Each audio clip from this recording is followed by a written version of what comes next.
Hey everybody, my name is Eric Beach and I want to welcome you back to my journey to becoming a published author.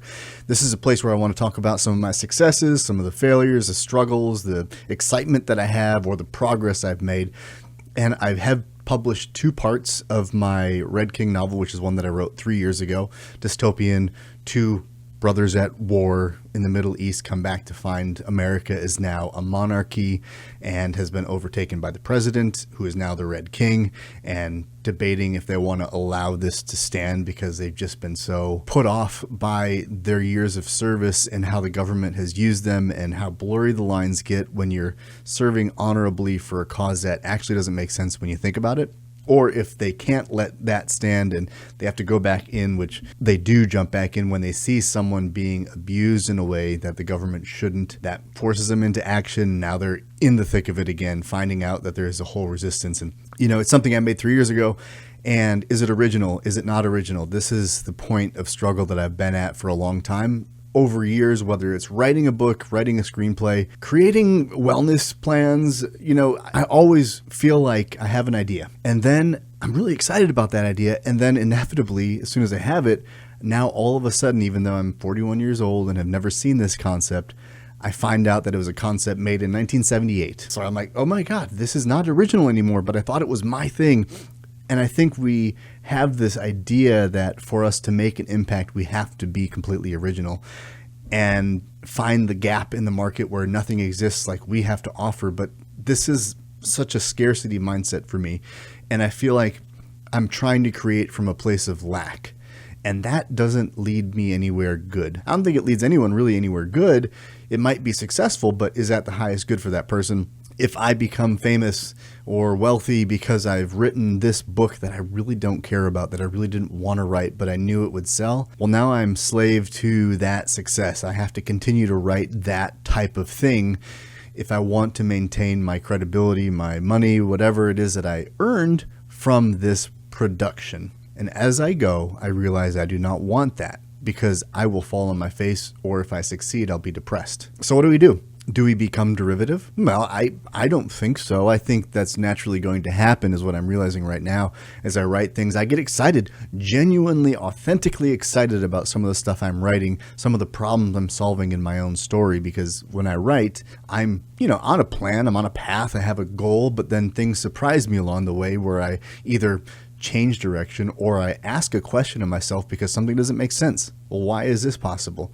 Well, now I have to sit and think about why it's possible or change the thing because it is impossible. These are exciting times, but I realize that the narrative isn't completely unique. And then you go out and you see other people critiquing things and say everyone's trying to be this author or replicate this magic. And I don't know, I think some of that's true, but I think a lot of people are inspired and want to create and touch that magic that was created by this maybe one individual, but that one individual's inspiration was from ancient Greece, was from whenever these stories started to get made, and those people who wrote those stories were inspired by oral traditions of stories of ages past. So it trickles down, and we are inspired by those who came before us, as I am inspired and unconsciously will mimic or emulate certain tropes, certain things that impacted me unconsciously. Or I might just have an idea that I think is original and then find it exists somewhere else in space. Every time I find that, I start to run away. I get scared that someone's going to tell me that I'm just derivative, that I'm unoriginal, even though I had the idea originally myself. No one's going to care about that. So I stop trying, I stop producing, I stop creating because I am derivative. I am a failure, I'm a fraud. This is the narrative that has run through my life, and I've allowed other people to put that on me. No one's done it directly, I've done it to myself.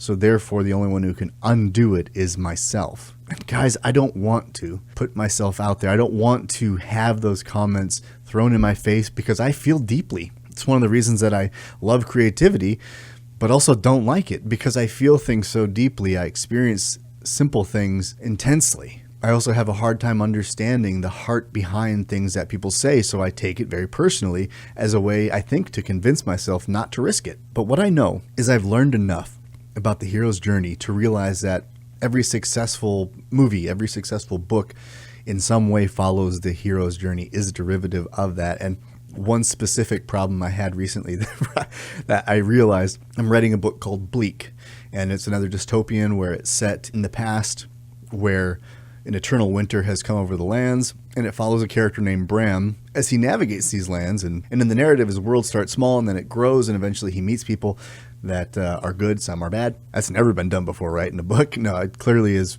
a very common thing. But the derivative part that I'm realizing now is he does meet a character. In the hero's journey, you will be promised elder wisdom, supernatural aid, and allies. This is known. So when you watch a movie or you read a book, you will see that at some point the hero of the story meets an older person who has wisdom, who has experience that can guide the young hero on their journey. Does that mean every story that has an old man who teaches a young man is derivative? I hope not, because then, Harry Potter, like Dumbledore, Gandalf in Lord of the Rings, and Obi-Wan Kenobi in Star Wars would all be derivative because they use the same architecture of the hero's journey. Just like I'm using it in my character whose name is Aldo. He is Gandalf, he is Obi-Wan Kenobi, he is the elder wisdom, the magic holder, the person that is going to usher my hero Bram into the unknown world as his world continues to expand. It exists because it's effective storytelling. So I have to accept that derivative is only a bad thing if I'm intentionally doing it to try and make some kind of splash, jump on some kind of fame bandwagon, or more importantly, avoid my own creative desires because I want to fall in line with someone else.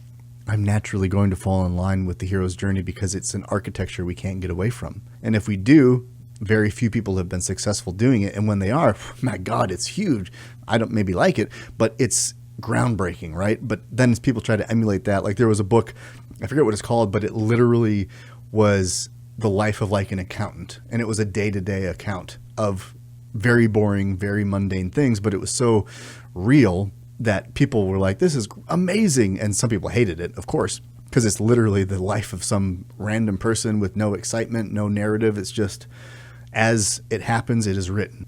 And then people tried to create that in this form of realism, and it never matched the first person to do it because it was so different. So yes, that was pioneering. But the majority of story that we want as consumers is going to follow that formula on some level, which means you're going to see elder characters who guide the young.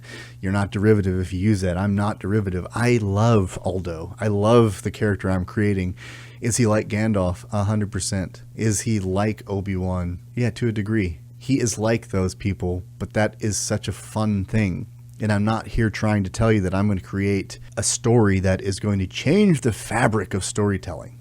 What I need to do, and what we all need to do, is accept when we're authentically in our creative bag versus trying to emulate somebody else. Because whether we're storytellers in a fictional novel or whether we're living our life as a storyteller, trying to craft the best life story we can, if we are derivative, intentionally trying to emulate someone else, we will be in misery.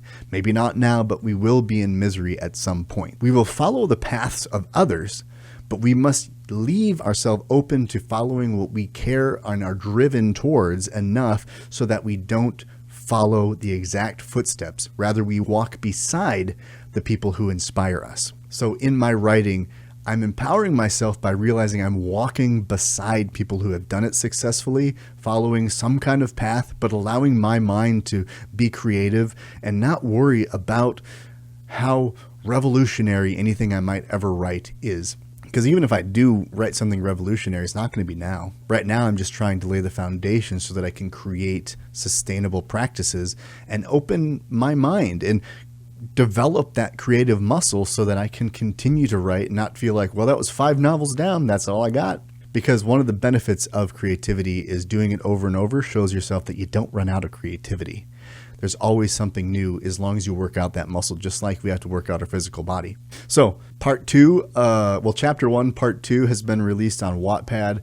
I don't really know if it's a source that I'm going to promote much because I don't know that the stories that they're looking for are mine. It's a lot of romance, a lot of vampire romance and some interesting titles on Wattpad. And my book is not that, but I will be releasing it on other platforms. I'm just trying to figure out after I get it edited again, because I found some really surprising spelling errors and grammar stuff just in the first chapter, and it's in draft 5, so yeah, we got to relook at that. But once I get that tightened up, I will release it. I'm just also looking to see where it's best to release it. You know, you're going to hear good things and bad things about all kinds of places. Amazon is one of those places, and there's all these self-publishers that I don't want to use because you're paying a lot of money and you're not getting a lot of resources, and then I just have an inventory of books at my house that no one wants to buy potentially. Not really what I want to do at this stage. So I'm going to be looking into that, but I will let you guys know when I'm ready to release that novel. And Bleak is, you know, I'm probably about 60 pages in, novel pages into the book. So I've got a long ways to go, but it's developing and it's shaping up. It was a short story and it was complete, so I'm building it out, but I'm also expanding that world to span more than one book. And it also bridges a gap to another series I'm working on that's based on the novel, not the novel, but on the fairy tale Iron John. So these worlds are combining in a really exciting way, and I have a few other novel starts that I might play with because I am trying to experiment with genres to see where my writing is strongest and where I enjoy writing the most, whether it's horror or more, you know, dramedy kind of stories. But I need to, you know, make sure my priority is Bleak and the Red King, but it's good to have that ability to bounce around and be creative where I want to be. So that's all for now. I'll be in touch, and until next time, journey well, my friends.